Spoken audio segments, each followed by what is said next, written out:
Hi there, everyone. Hope we're doing well. Thank you again for tuning in to watch the third and final installment of excerpts from the Jeremy Chronicles, the draft that currently exists. That will not be the draft when all is said and done in Lord knows how long. So thank you again for everyone who's watched these videos and who has been so supportive and so encouraging. This section that I'm going to read for you today comes from part 4 of the novel. As I have mentioned in the other videos, I've structured the novel into 5 parts. Each part has a title. Part 1 was called Rebirth. Part 2 is called People Like Us Have Got to Stick Together. I won't say what the title of part 3 is because at this point it would be a spoiler. It would not be a spoiler if you were picking up the book cold, but because especially of what I'm going to share in part 4, if I told you the title of part 3, it might give something away that I don't really want to give away right now. Part 4 is called 13 Hours. And I've talked a little bit before about how I tend not to write in order. In fact, I have not sat down and written a play in order since freshman year of college. So we're going back 18 years now. I know structurally what I want to do, and I will tend to write where I feel inspired. And with this, I started mostly with part 4 because it is the main event of the novel.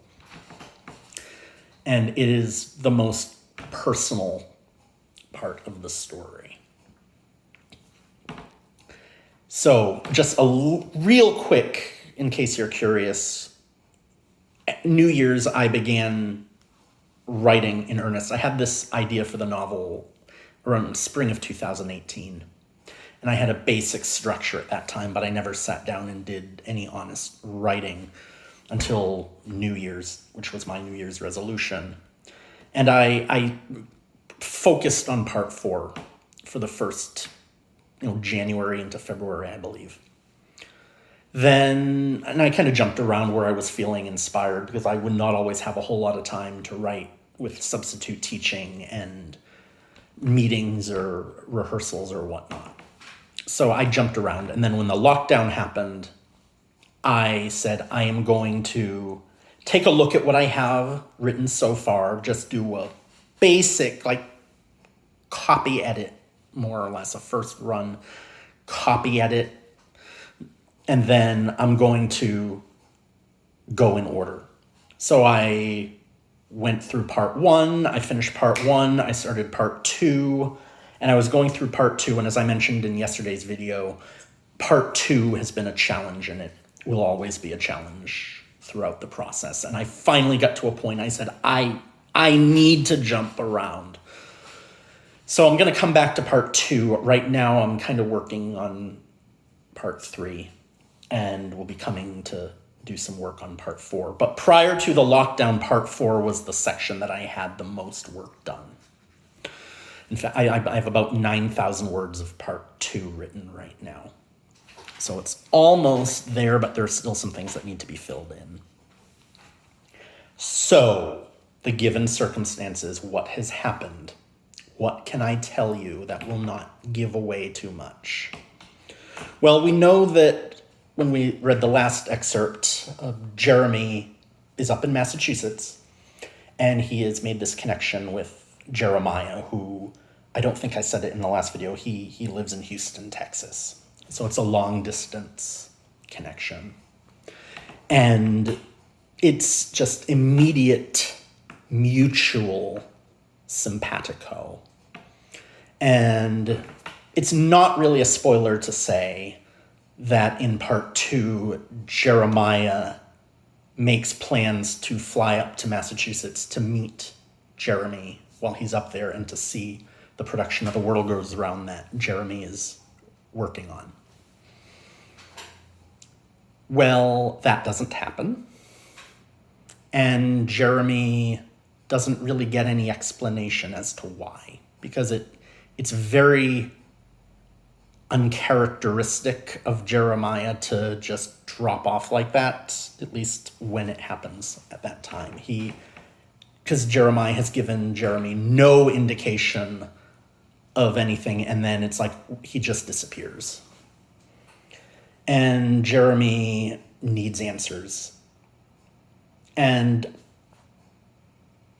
there's a lot that happens between then and part 3, which is part 3 is when Jeremy really takes decisive steps to figure out what is going on.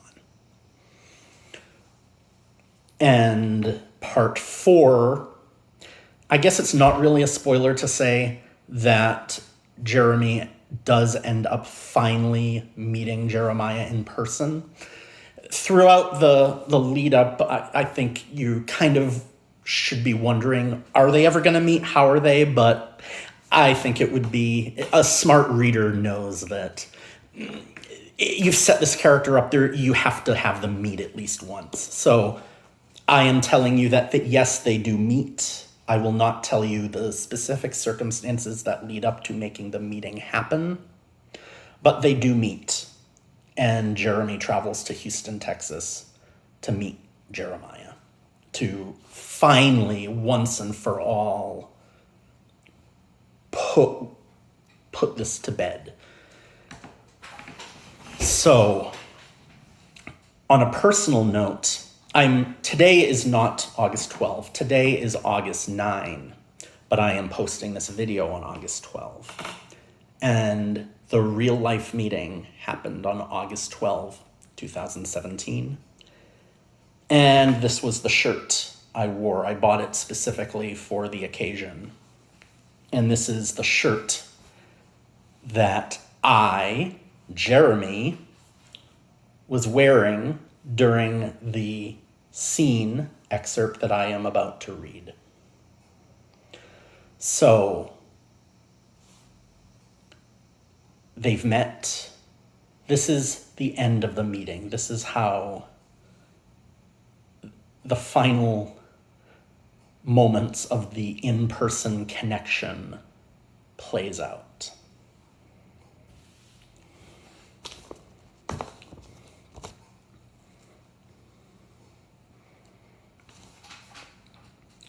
As we neared our exit off of I-45, I made some remark about downtown Houston towering above in all of its contemporary splendor.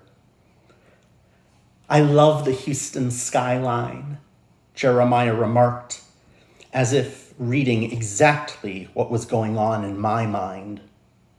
I was remembering the first time I saw the Houston skyline while driving in at night on I-10, a mere 8 months earlier, wondering where Jeremiah was at that very moment, wondering how Jeremiah saw that very same skyline. But tonight, Jeremiah was but a foot away as we admired that very same skyline together. As I had discovered the previous night, the exit off of I-45 to get to Jeremiah's apartment leads to a maze of ramps and easy-to-miss one-way turns. Even when I had Google Maps doing the navigation 24 hours earlier, it took a few course corrections to find my way back to Colquitt Street and Richmond Avenue. Tonight, without Google Maps in use, I really did need Jeremiah to guide the way. The small part of me hoped he would intentionally accidentally misguide me into a wrong turn, extending the evening, even if for just a few minutes. So engaged was I in my recounting of last night's trial run to his apartment that I nearly missed the merge right into the right lane as we wound our way down off the off-ramp. Jeremiah interrupted my story to correct me from taking the wrong ramp at the split, and he instantly smiled in bemusement for how I had almost completely unwittingly made our evening together last a little bit longer. There was some road construction on the street where the ramp deposited us, and Jeremiah charmingly tried to guide me away from the potholes. Jeremiah guided our way through the maze of South Houston until I recognized the Shipley Donuts so close, yet so far away from his apartment. Not far enough. It was only a right turn onto Garrett Street and a right turn into the dead-end driveway leading to the extended carport of Jeremiah's apartment building, where his blue Honda Civic was shining from the harsh overhead incandescent lighting. I drove to the end of the driveway and turned my car around, explaining unnecessarily, as if to justify the extra time I was keeping Jeremiah in the car, that it was a tricky driveway to get out of, and I preferred to reposition the car now rather than later. The 3-point turn accomplished, I set the car into park and left the engine running, ostensibly for Jeremiah's benefit, but really to mitigate any possible misinterpretation of the moment at hand. Turning the engine off could be interpreted by Jeremiah as an inappropriately forward suggestion that I was inviting myself to stay longer than the invitation permitted. This entire afternoon and evening, in its own ways, always felt as though I had been continually pressing my goodwill with Jeremiah, elongating what could have been a 10-minute encounter into a 3, 4, 5-hour affair, adding 1 hour after another, buying more and more precious time, all at the mercy of Jeremiah's good nature, which was, no doubt, always against his better judgment. Turning the engine off would equate pushing my welcome over a line that even I was not willing to cross, certainly not at this point in the evening.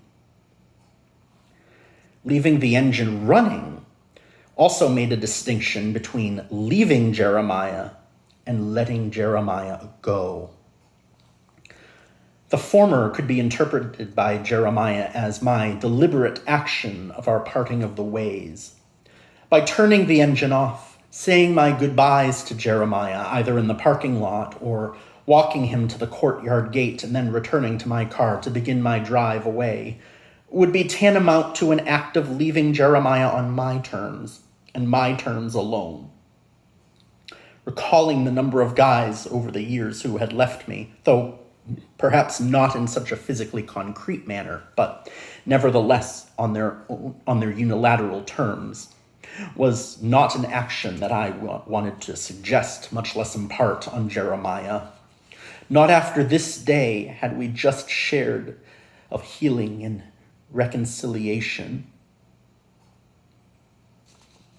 Letting Jeremiah go through the act of dropping him off, where he leaves on his own terms just as I leave on mine, was the way this auspicious day was going to end. Leaving the engine running, getting out of the car to say our goodbyes, and mutually parting, him going his way to his apartment, me going my way back to my hotel, was the best I could imagine of finishing this long-awaited day. The engine running, the air conditioning blowing, the inevitable moment had arrived. Jeremiah opened his passenger door. I opened my driver's door, and we both were outside on the gravel driveway. For a moment, neither one of us spoke. What more was there to say? There was more, so much more that certainly could have been said, for sure, but yet, in that moment, at some unknown hour of the eternal Texas overnight, there was nothing. All that needed to be said for that day had already been said and said again. After a few moments of silence, one of the very rare moments of silence that passed between us during our entire reconnection, I took my last opportunity, knowing all too well that it was now or quite possibly never. Would you like, I started hesitantly, Would you like a copy of my story? If words could sound like a kind, gently flirtatious smile, he gave me his answer. I think you want me to have it. I bounded to the right rear passenger door, where a copy of the manuscript had been waiting all day expressly for him. Jeremiah knew this. I knew that Jeremiah knew this. And in this moment of mercy, he allowed me my moment of sharing my work with him. This tangible piece of my creation, this piece that was such an enormous part of me and had such an enormous part of him in it, was being exchanged physically and spiritually between us at 2-something in the morning in this particular parking lot, the Houston skyline gleaming in the not-so-distant background, though not quite visible directly from this spot. None of that mattered. This sharing of the most precious part of me had at long last been exchanged. Jeremiah and I sauntered our way around to the driver's side of my car, the side closest to the direction he would soon be heading to return to his apartment. Another moment of silence. This was it. All of the possible avenues to extend our evening together had finally been taken and retaken. I really love your car. In most any other situation, that is something that I would have said. But tonight, those were Jeremiah's words. Thank you. No, I mean, I really love your car. I just love the way it looks, Jeremiah repeated, gazing admiringly at the way my some kind of blue 2017 Honda Civic was beaming from the lights of the parking lot. I told him that I was glad he loved my car so much, buying any extra time I could, relieved to know that Jeremiah was doing the same. Another few moments of silence. Is that blue down there? What do you mean? Jeremiah pointed at the air caps on the tires. Those look blue. I like that. Ah, I realized, seeing what he was seeing. Those are actually green, but they do look blue in this light, don't they? That's awesome. I love that. Another moment of silence. Jeremiah buying time by complimenting the tire caps of my car was, well, again, something that I would have done if I had thought of it, or more likely I probably wouldn't have thought of it, which made his tactic all the more endearing, confirming just how cut from the same cloth we are. There was no judgment from him, no judgment from me. We understood each other in the most beautiful, essential way possible. I made the move and hugged Jeremiah, the single most physical contact that ever passed between us. That day, or ever. Thank you for today. That was all I had left. So simple, and still the only thing that felt right. I repeated it. Thank you for today. Jeremiah held the hug. We released. I cannot recall who ended the hug first. It was probably mutual. A few more moments of silence, of buying every last moment possible. I hugged him again. No words this time. Jeremiah rubbed my back, gently patting it, as if to impart, I understand. I understand. Jeremiah started for the courtyard gate. I took a few steps toward my car. We looked at each other. He smiled. I really love your car. I smiled. I wished him a good night. Pithy, but so would anything I could possibly mutter after what had transpired in those 2 final minutes of our time together. I put the car into drive and carefully pulled myself down the driveway and back onto the torn-up roads of Jeremiah's neighborhood. I looked at the clock on the car radio.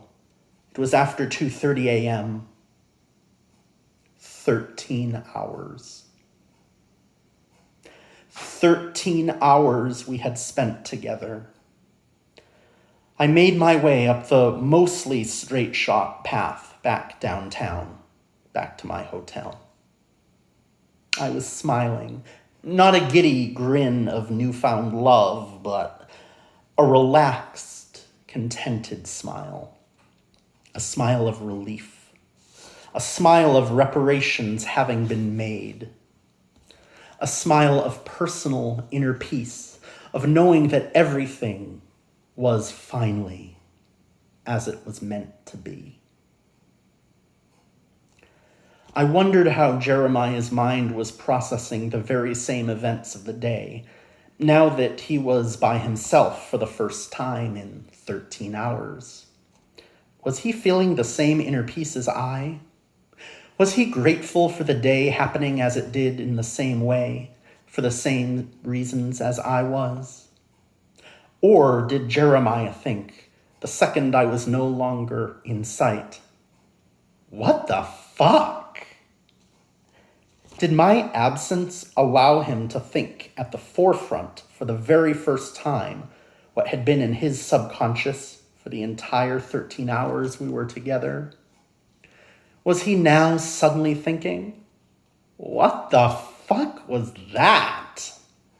What the fuck just happened? Did that really just happen, or did I just imagine it?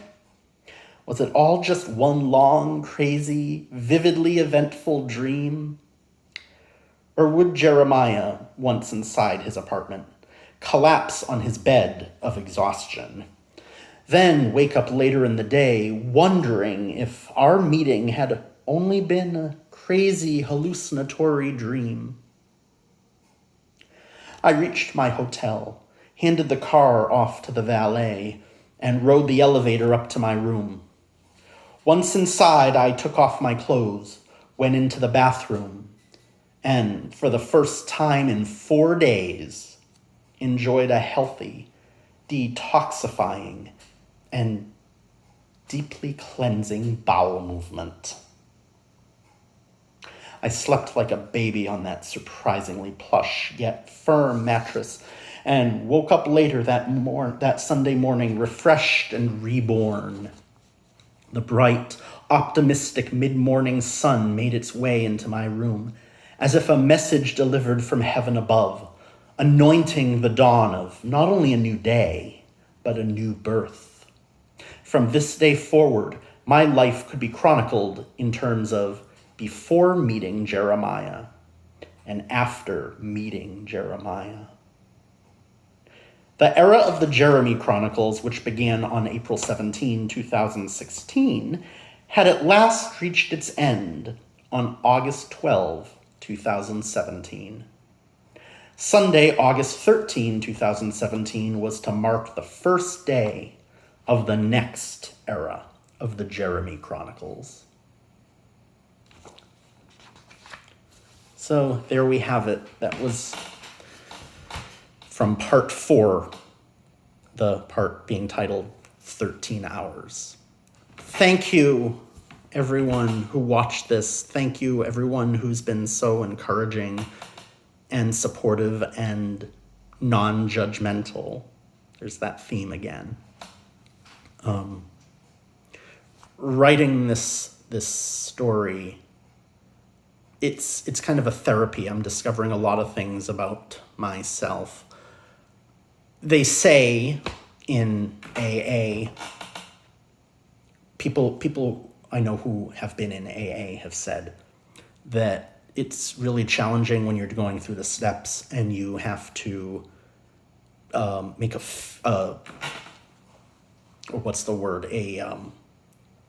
a fearless search within yourself.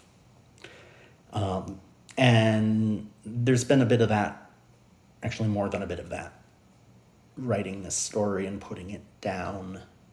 And I think, getting back to what I said in the first video, that's one reason why I'm choosing not to write this as a memoir, because I can write it as fiction, and some of you may know people who were around when the actual events happened, but the general public is not going to know that. And what I also hope too is that maybe someone reading this will see some of themselves in the story. And I intentionally don't give a whole lot of description at all about any physical description of what Jeremy looks like, because, and this is, I'm kind of borrowing from a line in The Inheritance by Matthew Lopez, it's a play that was on Broadway this past season, and one of the characters is a novelist, and the character says that he didn't provide much description about the main character because he wanted the reader to be able to see themselves in that character and make their own connection and put their own idea into what the character looks like, so that the character could be the reader. And I hope by putting this story out there, I hope some people will maybe say, oh, I thought it was just me, but I can kind of understand this. I can understand why this character does this, because I might do the same thing if I were in that situation. So I hope that it might provide some comfort to somebody else out there. Thank you so much for watching. Thank you. Be safe, be well. We're going to get through this time together. Thank you so much.